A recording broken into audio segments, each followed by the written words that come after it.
ఒక సారా దుకాణం ఉంది, ఒక పబ్బో కబ్బో పెట్టాడు. అక్కడ పెట్టి దాంట్లో అమ్మకూడని వస్తువులన్నీ అమ్ముతున్నారు అనుకుందాం.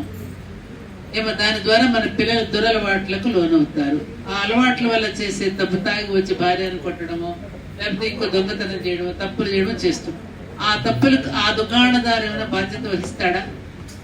ఏమ్మా వహిస్తాడా? వహించడు కదా.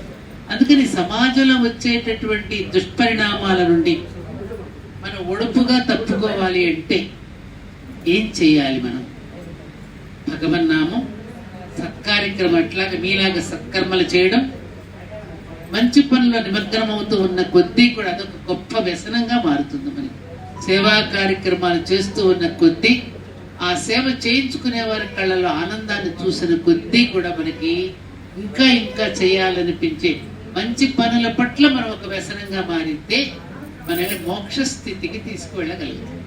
కంచి పరమాచార్య ఒకే ఒక్క మాట అన్నారు, గొప్ప మాట, ప్రతిరోజు నేను గుర్తు చేసుకుంటానని. మనం సాధారణంగా ఇళ్లలో ఎవరైనా మరణించినప్పుడు మైల పట్టడం అంటారు, మైలగా పాటిస్తాం మనం. ఆయన ఏమన్నారంటే, ఏ రోజైతే నువ్వు ఇతరులకు సేవ చెయ్యలేదో ఆ రోజు నువ్వు మైల దినంగా పాటించమన్నారు. ఈరోజు ఉదయం నుంచి రాత్రి పడుకే ఎవరికి ఏం సహాయం చేశాను, ఎవరికి ఏ సేవ చేశాను,